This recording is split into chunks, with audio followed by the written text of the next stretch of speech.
Hi everyone, welcome to Navneet IAS academy.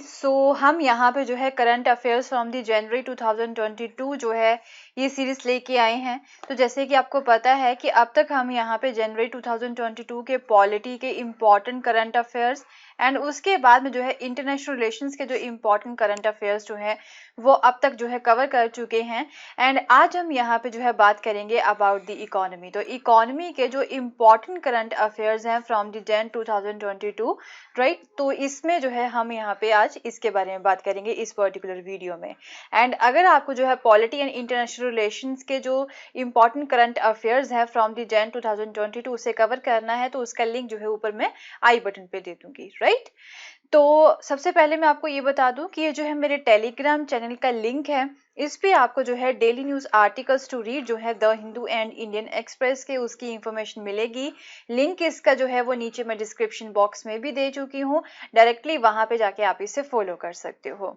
सो चलिए ज्यादा time waste ना करते हुए स्टार्ट करते हैं। हमारा आज का जो टॉपिक है अबाउट द इकोनॉमी। इकोनॉमी का जो सबसे पहला जो इम्पॉर्टेंट करंट अफेयर जो है वो है अबाउट द रायतो बंधु। रायतो बंधु जो है ये भी एक स्कीम है, राइट। तो आज की जो हमारा इकोनॉमी के जो करंट अफेयर्स है ना मोस्टली जो है वो स्कीम्स के ऊपर ही रहेंगे, जो कि काफी ज्यादा इंपॉर्टेंट है। ये आपको भी पता है कि प्रीलिम्स में मोस्टली जो स्कीम्स जो है इकोनॉमी से वो पूछी ही जाती हैं। तो हम यहाँ पे सबसे पहले बात करेंगे अबाउट दी रायतू बंधु। तो ये जो रायतू बंधु स्कीम है ना ये तेलंगाना गवर्नमेंट की जो है बेसिकली स्कीम है। तो उन्होंने जो है इसे यहाँ पे स्टार्ट किया था। तो जो है अभी न्यूज में क्यों है ये, तो इसमें जो है तेलंगाना गवर्नमेंट ने जो है ये बताया है कि जो टोटल फंड इस स्कीम के अंडर जो है डिस्पर्स कर दिए गए हैं for the direct benefit transfer scheme है ये फॉर दी फार्मर्स, राइट। ये भी आपको पता होना चाहिए कि जो रायतू बंधु स्कीम है ये फार्मर्स के लिए है एंड ये जो है डायरेक्ट बेनिफिट ट्रांसफर स्कीम है। उनके अकाउंट्स में जो है डायरेक्टली जो है ये पैसा जाता है फार्मर्स के अकाउंट में। तो इसमें जो है कितना फंड अब तक जो है ये दे चुके हैं उसके बारे में इन्होंने जो है इंफॉर्मेशन यहाँ पे दी है। तो वो बोलते हैं that the fund will soon touch ₹50,000 crore in the coming days. तो ये जो स्कीम थी ये 2018 में जो है इसे लॉन्च किया गया था। तो थोड़ा सा इसके बारे में देख लेते हैं कि रायतू बंधु स्कीम जो है ये एक्चुअल में है क्या है, राइट। तो ये जो है रायतू बंधु स्कीम और the farmers investment support scheme भी जो है इसे यहाँ पे बोला जाता है। तो ये भी आपको यहाँ पे याद रखना है। Rythu Bandhu scheme is also known as the farmers investment support scheme, right. तो ये जो है एक वेलफेयर प्रोग्राम है। फार्मर की जो इन्वेस्टमेंट होती है जब उसने यहाँ पे क्रॉप को एक तरह से सो करना होता है, खेती जो है स्टार्ट करनी होती है, तो क्रॉप का जो सबसे पहला प्रोसेस होता है ना उस समय जब उसकी इन्वेस्टमेंट लगती है उस इन्वेस्टमेंट में जो है सपोर्ट देने के लिए गवर्नमेंट ने जो है ये स्कीम यहाँ पे स्टार्ट की है कि शुरुआत में जो पैसा यहाँ पे लगता है किसी क्रॉप को उगाने में उसमें जो है ना यहाँ पे थोड़ी सी हेल्प देने की कोशिश की है इन्होंने फार्मर्स को। So it is a welfare programme to support the farmer investment for the 2 crops a year. तो ये भी आपको याद रखना है कि एक साल में 2 क्रॉप्स के जो है ये एक तरह से इसका फायदा यहाँ पे उठा सकते हैं। इस स्कीम से 2 क्रॉप्स के लिए जो है ये पैसा यहाँ पे दिया जाता है by the government of the Telangana. So this scheme is meant to incentivize the state farmer for their day to day work। जो डेली टू डेली उनका यहाँ पे वर्क होता है ना, जब कोई भी क्रॉप को उगाना होता है तो कई तरह के काम होते हैं, कई तरह के प्रोसेस होते हैं, उन्हें जो है इंसेंटिवाइज करने के लिए जो है ये स्कीम स्टार्ट की गई है। तो इस स्कीम के अंडर ऑलमोस्ट 58.33 लाख फार्मर्स जो है तेलंगाना स्टेट के जो है उन्हें 5,000 पर एकड़, राइट। तो ये भी आपको यहाँ पे याद रखना है कि ये एकड़ बेस पे दी जाती है कि जितने मर्जी यहाँ पे एकड़ हो, जितनी मर्जी जो है जमीन यहाँ पे बंदे की हो, उस फार्मर की हो, तो उसे जो है हर एक एकड़ के अकॉर्डिंग जो है पैसा दिया जाता है। तो 5,000 रुपीज जो है उन्हें यहाँ पे पर एकड़ जो है वो पैसा देते हैं, राइट। एकड़ के अकॉर्डिंग देते हैं पर season, right, to support the farm investment twice a year. तो 2 बार जो है देते हैं, तो 10,000 रुपए हो गए for both the rabi and the kharif season. तो दोनों सीजन के लिए, राबी एंड खरीफ सीजन के लिए जो है उन्हें यहाँ पे ये पैसा देते हैं इस स्कीम के अंडर। तो ये जो स्कीम है इसे एक तरह से स्टार्ट करने के पीछे ऑब्जेक्टिव क्या है, वो यही है कि कभी कभी जो किसान है ना वो रूरल इंडेप्टनेस के नीचे आ जाता है, मीन जो है वो कर्जे के नीचे दब जाता है, तो उसके पास जब पैसा नहीं होता है तो आपको पता ही है, तो उसे सपोर्ट करने के लिए किसान को जो है इस साइकिल से बाहर निकालने के लिए, जो गलत साइकिल होता है यहाँ पे कर्जे के नीचे दबने वाला, उससे जो है बचाने के लिए स्कीम स्टार्ट की गई है। तो कौन से पर्सन, कौन से फार्मर को जो है यहाँ पे इस स्कीम के अंडर जो है लाया जा सकता है, कौन सा फार्मर जो है इसका फायदा उठा सकता है?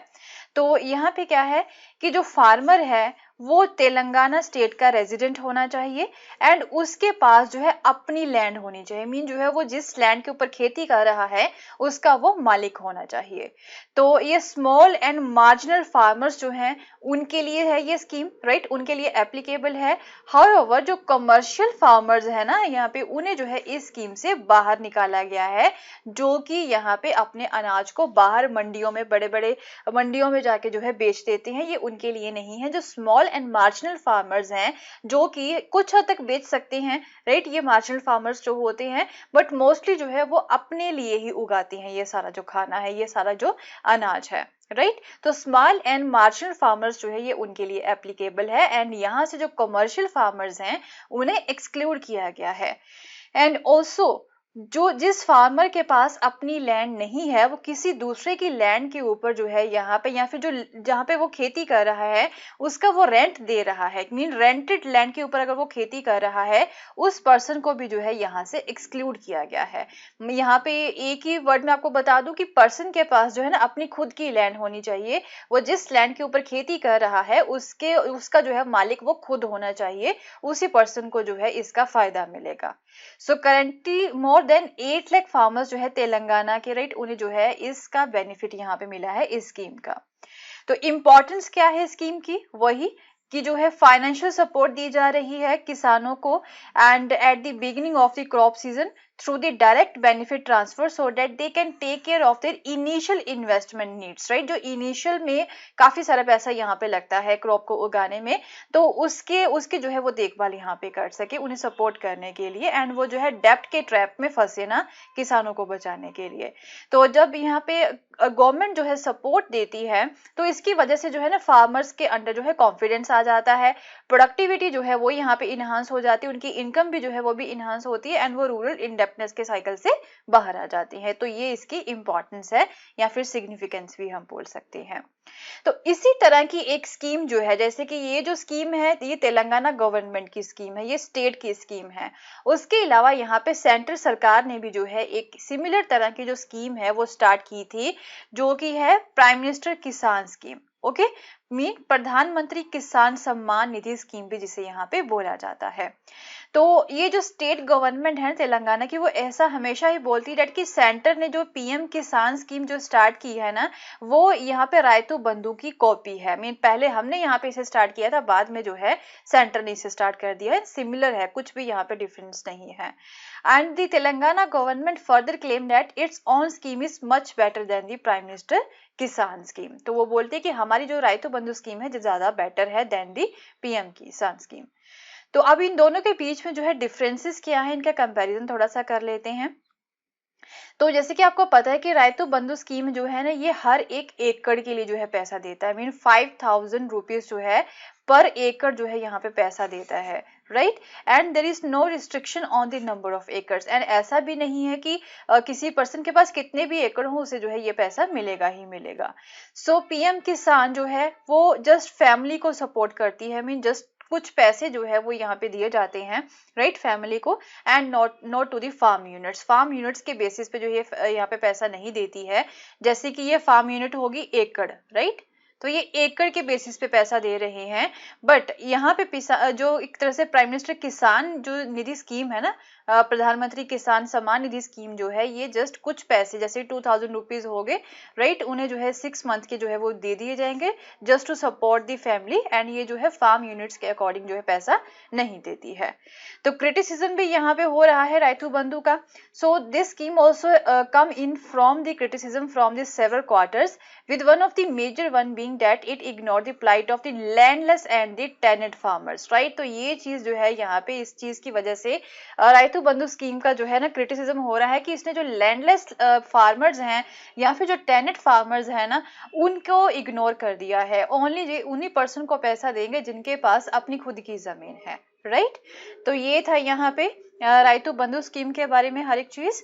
तो जो नेक्स्ट स्कीम हमारे पास अवेलेबल है वो है जन धन योजना, राइट। इसके बारे में भी आप जानते ही होंगे, अभी जो है ये दोबारा से न्यूज में आई है, क्यों आई है न्यूज में वो देख लेते हैं। तो फाइनेंस मिनिस्ट्री का जो डाटा है उन्होंने रिवील किया है डेट कि बैंक अकाउंट्स जो यहाँ पे जनधन योजना स्कीम के अंडर ओपन किए गए थे, जिसे हम प्रधानमंत्री जनधन योजना के नाम से भी जानते हैं या फिर PMJDY के नाम से भी जानते हैं, तो इसके अंडर जो डिपॉजिट्स हो रही है ना इन अकाउंट्स में जो जनधन योजना के अंडर खुले थे वो जो है ना 1.5 लाख करोड़ का जो मार्क है वो क्रॉस कर चुके हैं। इतना पैसा यहाँ पे उन अकाउंट्स में जमा किया जा रहा है। तो परफॉर्मेंस यहाँ पे चेक की गई है एज ऑफ 2021 के अकॉर्डिंग इस स्कीम की। तो the number of total PMJDY accounts जो है ना इस स्कीम के अंदर जो जितने टोटल अकाउंट्स यहाँ पे खुले थे वो है more than 44 crore, right. More than 44 crore accounts जो है वो इस स्कीम के अंडर यहाँ पे ओपन हुए थे। एंड 29.5 करोड़ जो जनधन अकाउंट्स थे वो यहाँ पे रूरल में है and semi urban bank branches में ही खुले थे। And nearly 24.61 crore account holder जो है वो यहाँ पे वुमेन है एज ऑफ दिसंबर 29 के अकॉर्डिंग 2021 के अकॉर्डिंग, राइट। तो ऑब्वियसली लोग यहाँ पे जनधन योजना के अंदर अकाउंट्स खोल रहे हैं तो उन्हें जो है ना ये अकाउंट ओपन करने के बाद कई सारे फायदे भी होते हैं। स्कॉलरशिप का पैसा उन्हें यहाँ पे मिल जाता है, सब्सिडीज आती हैं, पेंशन्स भी उनकी जो है इन्हीं अकाउंट में आ जाती हैं, कोविड रिलीफ फंड्स जो है वो भी यहाँ पे उन्हें दिए गए हैं, right, including the Jan Dhan accounts through the direct benefit transfer. कोई भी यहाँ पे डायरेक्ट बेनिफिट ट्रांसफर जो होता है ना वो इन्हीं अकाउंट्स में कर दिया जाता है। तो उन लोगों को यहाँ पे अब पैसा मिल रहा है जिन लोगों ने जनधन योजना के अंडर यहाँ पे अकाउंट्स खोले थे, राइट। तो ये देख लेते हैं प्राइम मिनिस्टर जनधन योजना है क्या। तो इसे जो है 15 अगस्त 2014 को अनाउंस किया गया था। ये नेशनल मिशन है for the financial inclusion, right. जिन लोगों के अकाउंट्स नहीं थे उनके भी अकाउंट्स खुलवाए गए हैं एंड सो डैट की जो है उनके यहाँ पे अकाउंट्स हो एंड सारी जो फाइनेंशियल इंक्लूजन जो है वो यहाँ पे साफ हो, मीन साफ सामने यहाँ पे दिखे में वो भी जो है सारा पैसा उनके अकाउंट्स में यहाँ पे आए। तो फाइनेंशियल इंक्लूजन के लिए जो है यहाँ पे ये एक तरह से जो स्कीम है वो स्टार्ट की गई थी to ensure access to the financial services. जो गरीब लोग हैं वो भी फाइनेंशियल सर्विसेज को एक्सेस कर सके, जैसे कि बैंकिंग सर्विसेज हो गई, सेविंग एंड डिपॉजिट अकाउंट्स उनके यहाँ पे होने चाहिए, रेमिटेंस हो गए, क्रेडिट, इंश्योरेंस जो है उन्हें यहाँ पे मिल जाती है अकाउंट ओपन करने के बाद में, एंड पेंशन भी जो है उन्हें जो है इन्हीं अकाउंट्स में ही मिल जाती हैं। तो इसी की वजह से जो है ये स्कीम यहाँ पे लॉन्च की गई थी। ऑब्जेक्टिव क्या है, वही कि फाइनेंशियल प्रोडक्ट्स का जो है एक्सेस यहाँ पे इंश्योर करना है उन गरीब लोगों के लिए at the affordable cost, and वो जो है एक तरह से टेक्नोलॉजी का जो है यूज कर सके to the lower cost and widen reach जो है वो यहाँ पे हो सके, ज्यादा से ज्यादा लोगों को यहाँ पे कवर करना है। तो बेसिक टेनेट्स क्या है स्कीम के, वो यही है बैंकिंग दी अनबैंक्ड, मीन जिन लोगों के जो है बैंकिंग में कुछ भी लेना देना नहीं है उन्हें भी बैंकिंग सर्विसेज के अंडर लेके आना है। बेसिक सेविंग बैंक अकाउंट्स उनके यहाँ पे खोले गए हैं मिनिमल पेपर वर्क के साथ, राइट। एंड जो KYC है उसे भी थोड़ा सा रिलैक्स किया गया है, KYC कर दी गई है उनकी, एंड कैंप लगा के जो है उनके अकाउंट्स खोले गए हैं वो भी with the zero balance and zero charges के साथ। एंड फिर उसके बाद में जो अनसिक्योर्ड है लोग, राइट, उन्हें सिक्योर करना, ये भी जो है इस स्कीम का फायदा है। जैसे कि जब कोई पर्सन अकाउंट खोलता है उन्हें डेबिट कार्ड वगैरह मिल जाते हैं पैसा निकलवाने के लिए, and free accident insurance coverage भी जो है उन्हें यहाँ पे मिलती है 2 लाख रुपीज की जब वो ये अकाउंट यहाँ पे खुलवाते हैं। तो and funding the unfunded other financial product जैसे कि माइक्रो इंश्योरेंस वो खुलवा सकते हैं, overdraft for the consumption, micro pension जो इनकी यहाँ पे आ जाती है, माइक्रो क्रेडिट जो है वो भी इन्हीं अकाउंट्स में आते हैं। तो ये फायदा है इस स्कीम का उन लोगों के लिए जिनके पास पहले यहाँ पे अकाउंट्स नहीं हुआ करते थे।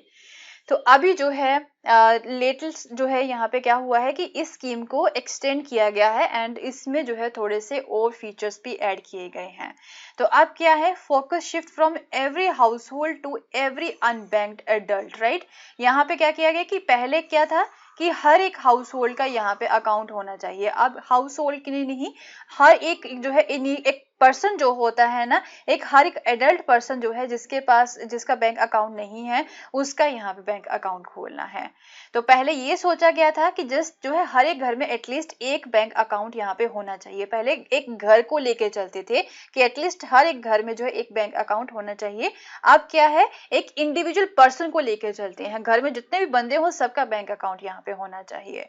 सो रूपी कार्ड इंश्योरेंस भी है यहाँ पे, फ्री एक्सीडेंटल इंश्योरेंस कवर जो है on the rupee card, right. ये जो एटीएम कार्ड है, रूपे कार्ड है, उसके ऊपर भी जो है उन्हें इंश्योरेंस कवर दिया जा रहा है। तो इसे जो है बढ़ा के 2 लाख रुपीस कर दिया गया है, जो कि 28/8/2018 के बाद जितने अकाउंट्स खुले हैं उनमें जो लोगों को इंश्योरेंस मिलेगी वो 2 लाख रुपीस की मिलेगी, एक्सीडेंटल इंश्योरेंस।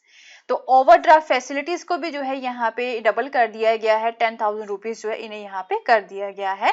एंड जो अपर एज लिमिट थी उसे जो है बढ़ा के 65 ईयर्स भी कर दिया गया है, राइट। तो ये एक्सटेंशन जो है, ये कुछ नए पॉइंट्स ऐड किए गए हैं इस स्कीम में। सो नेक्स्ट है हमारे पास जो थर्ड है न्यूज, वो है एयरटेल पेमेंट बैंक जो है वो अब शेड्यूल्ड बैंक जो है वो बन चुकी है, राइट। शेड्यूल्ड बैंक जो है ये आरबीआई के अंडर जो है वो आ चुकी है। जैसे कि बाकी बैंकिंग सर्विसेज होती हैं, बाकी बैंक्स होती हैं जो सर्विसेज यहाँ पे वो दे सकती हैं, जैसे कि एचडीएफसी होगी, आईसीआईसीआई होगी, या फिर कोई भी और गवर्नमेंट बैंक जो सर्विसेज वो प्रोवाइड करवाती हैं, वही वाली सर्विसेज अब जो है एयरटेल पेमेंट बैंक जो है वो प्रोवाइड करवा सकती है। सो अभी रिसेंटली आरबीआई ने अनाउंस किया है कि एयरटेल पेमेंट बैंक लिमिटेड जो है उन्हें हम सेकंड शेड्यूल जो है to the Reserve Bank of India Act 1934 का उसमें जो है इंक्लूड कर रहे हैं। तो यहाँ पे जो है इम्प्लीकेशंस क्या होंगे इसके, कि अब आरबीआई ने जो है एयरटेल पेमेंट बैंक को शेड्यूल बैंक बना दिया गया है, इसका क्या प्रभाव पड़ेगा एयरटेल के ऊपर। अब क्या होता है कि जो एयरटेल बैंक है, राइट, एयरटेल पेमेंट बैंक जो है वो अब गवर्नमेंट के जो भी प्रपोजल्स होते हैं ना, जो रिक्वेस्ट यहाँ पे मांगी होती हैं गवर्नमेंट ने, उसमें भी जो है उसमें पिच कर सकता है, मीन उसमें जो है ये अप्लाई कर सकता है, अपने प्रपोजल्स वो दे सकता है। क्योंकि जो गवर्नमेंट है वो कई तरह के प्रपोजल्स यहाँ पे लाती रहती है, एंड उन प्रपोजल्स को जो है कौन यहाँ पे एक तरह से रिक्वेस्ट कर सकता है, जो कि शेड्यूल्ड बैंक होती है वही जो है कर सकती हैं, जो दूसरी बैंक होती है अनशेड्यूल्ड जो होती है वो नहीं कर सकती हैं। तो अब कोई भी प्रपोजल यहाँ पे जब निकाला जाता है गवर्नमेंट के द्वारा, ऑक्शंस वगैरह जब यहाँ पे होती हैं, तो उसमें भी जो है अब एयरटेल पेमेंट बैंक जो है वो हिस्सा ले सकता है, right. And central and state government के बिजनेसेस जो है उसमें भी जो है ये हिस्सा ले सकता है। तो शेड्यूल बैंक होती क्या है वो देख लेते हैं। शेड्यूल बैंक वो होती हैं जिन्हें जो है आरबीआई एक्ट 1934 के जो सेकंड शेड्यूल में जो है जिन्हें ऐड कर दिया जाता है वो शेड्यूल बैंक कहलाती हैं। तो ये चीज आपको यहाँ पे याद रखनी है कि 1934 का आरबीआई एक्ट है जो है उसके सेकंड शेड्यूल में, राइट, यहाँ पे जिस भी बैंक को ऐड कर दिया गया है वो शेड्यूल बैंक कहलाती है। तो अब हर एक शेड्यूल बैंक जो होती है उन्हें दो तरह की फैसिलिटीज मिलती हैं। एक तो ये होता है कि अब जो है वो लोन वगैरह भी दे सकती हैं at the bank rate from the RBI. पहले जो अनशेड्यूल बैंक होती है ना वो लोन वगैरह नहीं दे सकती हैं, अब ये जो है डेप्ट या फिर लोन वगैरह वो दे सकती हैं। एंड जो क्लियरिंग हाउस होता है ना यहाँ पे आरबीआई का, उसमें भी जो है ये ऑटोमेटिकली इसकी मेंबरशिप हो जाती है एयरटेल पेमेंट बैंक की, राइट। सो एयरटेल पेमेंट बैंक के बारे में देख लेते हैं। तो ये फास्टेस्ट ग्रोइंग डिजिटल बैंक है हमारी कंट्री में, राइट। ये भी आपको याद रखना है डेट की ये जो है डिजिटल बैंक है, एंड इसके जो है 115 मिलियन यूजर है टोटल। एंड ये डिजिटल सॉल्यूशंस जो है वो यहाँ पे प्रोवाइड करवाती है अपनी ऐप के थ्रू, जिसका नाम है Airtel thanks app. And retail network है, over 5 lakh neighbourhood banking points है इसके यहाँ पे पूरे इंडिया में। बैंकिंग पॉइंट छोटे छोटे इन्होंने यहाँ पे ओपन कर रखे हैं। तो ये जो बैंक है वो काफी ज्यादा प्रॉफिटेबल है इन द क्वार्टर एंडेड सितंबर 2021। तो सितंबर 2021 में जो क्वार्टर इनका एंड हुआ था उसमें इसे जो है काफी ज्यादा प्रॉफिट हुआ था। तो ऑब्वियसली यही चीजें देख के जो है आरबीआई ने इसे जो है शेड्यूल बैंक में ऐड कर लिया है। तो अब ये जो जैसे कि आप देख रहे हो कि ये जो नेम है एयरटेल पेमेंट बैंक, राइट, तो ये पेमेंट बैंक होती क्या है एक्चुअल में वो देख लेते हैं। तो ये जो पेमेंट बैंक होती है ना, इसे फाइनेंशियल इंक्लूजन को प्रमोट करने के लिए इस्टेब्लिश किया जाता है। एंड ये जो है मॉडेस्ट सेविंग अकाउंट्स जो होते हैं ना, मॉडेस्ट सेविंग अकाउंट्स जिसमें जो है ज़्यादा बड़ी ट्रांजेक्शन्स तो नहीं होंगी बट छोटी ट्रांजेक्शन्स यहाँ पे हो सकती हैं, वो खुलवाने के लिए। एंड जैसे कि माइग्रेटरी लेबर वर्कफोर्स होती है, उन्हें जो है यहाँ पे फ़ायदा मिल जाता है। लो इनकम हाउस होल्ड हो गए उनके लिए, स्मॉल एंटरप्राइजेस हो गए, या फिर कुछ और अनऑर्गेनाइज सेक्टर एंटिटीज हो गई, या कुछ और यूजर्स हो गए, तो अपने छोटे छोटे जो सेविंग अकाउंट्स हैं वो यहाँ पे खोल सकते हैं। फाइनेंशियल इंक्लूजन के लिए जो है यहाँ पे पेमेंट बैंक को ओपन किया गया है। ये जो है रिस्ट्रिक्टेड डिपॉजिट को एक्सेप्ट कर सकती हैं, and which is now capped at ₹2 lakh per person. Mean हर एक बंदा जो है कितना डिपॉजिट कर सकता है, 2 लाख रुपीज जो है वो कर सकता है। एंड बट हो सकता है फ्यूचर में इसे बढ़ा भी दिया जाए, बट अभी जो है हर एक पर्सन 2 लाख रुपीज तक ही जो है डिपॉजिट कर सकता है। So these banks are enable to provide loans और दी क्रेडिट कार्ड्स। तो ये भी आपको पता होना चाहिए कि जो अनशेड्यूल्ड बैंक होती हैं या फिर जो पेमेंट बैंक होती हैं, ये लोन्स नहीं दे सकती हैं एंड इवन क्रेडिट कार्ड भी नहीं दे सकती हैं।